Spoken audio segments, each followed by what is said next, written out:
How's it going, guys? Paul with Adaptable Survival. What I want to take a peek at today is the Eberlestock X4 Highspeed. So stay tuned. So guys, just to get a little spec rundown before we jump into things, it's going to be a 1400 cubic inch pack. It's break down about 23 liters. Eberlestock has this on their site as a 2-day pack. I've seen another part in their site where it says it's a 3-day pack.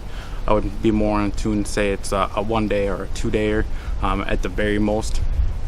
It does have a waist belt, which we'll kind of look at a little bit more in depth once we get into things here. Have a chest strap as well. It is a contoured pack, so you can see in the shot there, down at the bottom here and up at the top, it's going to contour to your back. So depending on what situations you're using this pack in, you're not going to have to worry too much about things snagging on anything. If you got to get in some tight spaces, you're not going to have to worry about getting caught up on anything. Let's get the camera down on the ground floor here so we can get a little bit of a peek at this pack.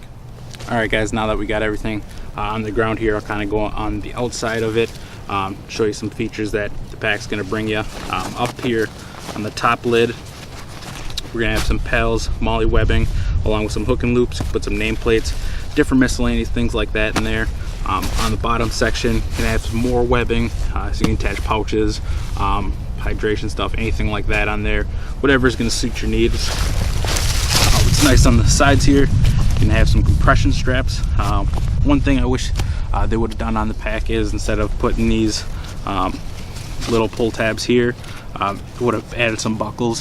Would have just made putting stuff on the side of your pack a little bit easier, so you're not totally expanding these out, sliding something in, expanding them, just going through a lot of extra steps there. You're gonna have two more pieces of webbing here for my needs. The pouches I use, nothing really too much can put on the side here. I usually just mainly put some kind of tool there, my tripod, stuff like that.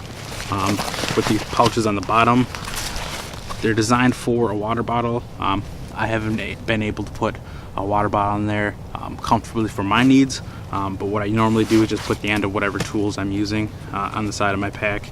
What's nice with this pack is it has this little compression system with these pouches, so you just pull that closed.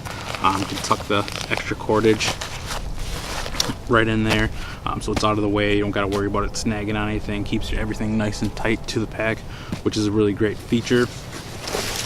Like I said, does have the waist belt as well. It's pretty heavily padded, which is nice. You can have some webbing on the outside. This waist strap is removable. Just got some Velcro holding it in on the back side here. Just pop it off of there, slide it out.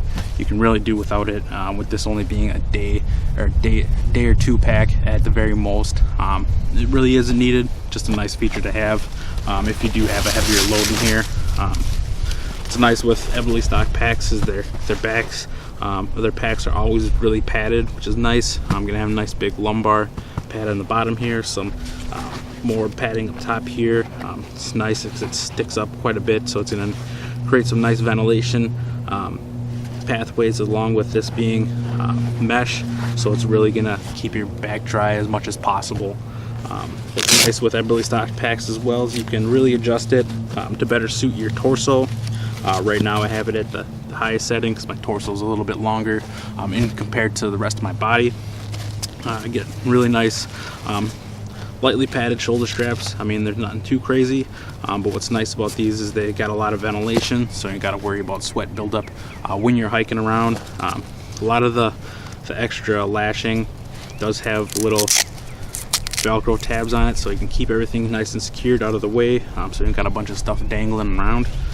You do got the D-rings up top here. They're just made out of plastic, so nothing too crazy there. Got a nice sturdy grab handle. Pick things up, throw it around however you want to use it. One thing I do want to point out up top here is you're going to have a little bit more webbing. I mean, there's not too much that you can really attach there pouch wise, but what's nice with this, if you have a carabiner, you can clip water bottle, cordage, anything else like that up top here. Let me get this top compartment cleared out, then we'll kind of go through the different pockets we got up in this top section. So now that we got down on the ground floor here, with this top pouch. What's nice with the little zippers here, you got a little flap of fabric, so it's going to cover it. Just going to deter water a little bit more. What's nice with the zipper pulls is they're nice and big, so even if you have a glove on, you'll be able to get them open pretty easily.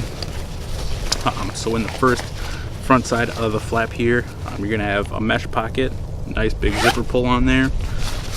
You'll be able to store different miscellaneous things in there, which is nice.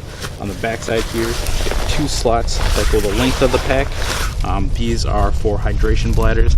I usually just put my Silky Big Boy 2000 in one of those. Then you'll have a little port on the side here. You can run your cordage out for your water bladder. It's going to have these portfolio pockets in it. So you got the first one here, then you got one right behind it there. And these go down, I'd say 3/4 of the way down the pack. Since this pack is developed more for an EDC style pack, one that you'd be carrying to school, work, those sorts of things. So you'll be able to store notepads, laptops, different sort of things like that in here. On the inside part, on the bottom of that section, you're going to have a little Velcroed part. You just rip that top part open. That flap will come open. Then you'll have little Velcroed latching points on the sides there, so you can either make this a full compartment, split the compartments however you want.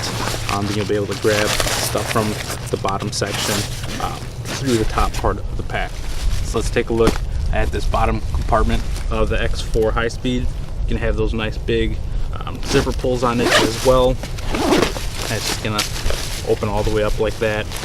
Have full access to everything in the bottom compartment here. Inside of that flap is going to have some more webbing, so you can attach different pouches in there. Like I said, you do have at the top of this compartment the section where you can turn this into a full compartment for the backpack, or if you want to split things up, however you want to do that. Then in the bottom section here, you are going to have just a big open spot. You know, there's no pockets, anything like that in this bottom section. One thing I do want to point out though, with those portfolio pockets, it is going to reduce your storage capacity in the bottom here if you're using those pockets, but if you keep those nice and flat, you'll have nice big open area on the bottom compartment here.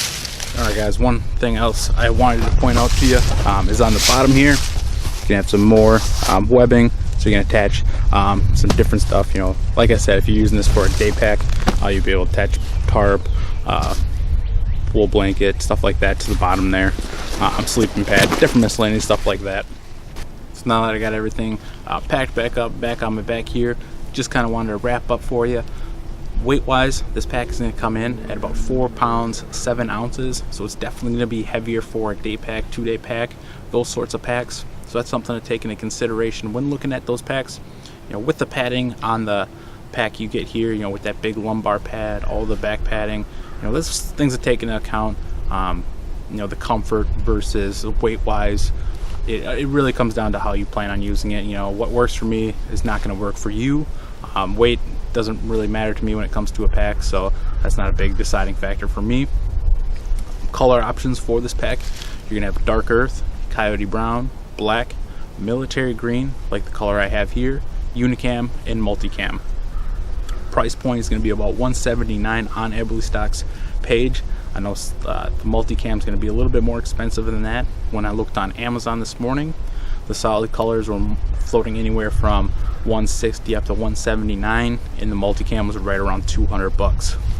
For my personal use in this probably is going to be a long-term pack for me. You know, I did like a lot of the features with those portfolio pockets, so if you're using this at work, school, those sorts of things, you can throw your stuff in those pockets and carry it around. But that comes with the negative that it's going to eat up some of the space in the lower compartment. So if you planned on putting, you know, a lunch bag down there, anything else like that, you know, depending on what kind of gear you put down there, it's going to eat up some of that space, take up some room. Just some things to take into consideration. Overall, I like the versatility of the pack. It's just not particularly fit what I'm looking for. You know, the main reason why I wanted to shoot this video was not to bash Eberlestock on this pack or anything like that. It's just so that I can show you some of the features, some of the positive and negatives in my situation. So before you buy this pack, you know, you can really decide if it's something you want to go with, something you want to keep looking around for something else. You know, it's all about becoming more educated, not only in the skills and training aspect of bushcraft, survival, prepping, anything like that, but also in the gear we're buying and making sure that we're making the most out of our money and getting the most bang for our buck. You know, share this to anyone that you think might be interested in the pack or any of my other videos. Subscribe to my channel. I'm trying to make out some more new videos now that I got a lot more time on my hands, so definitely going to be getting a lot more out. Head over to Facebook, like my Facebook page as well. That page has grown a lot in the last couple of months, so I really do appreciate all the support, guys. And as always, develop your mind, your body, and your gear. I'll see you guys later.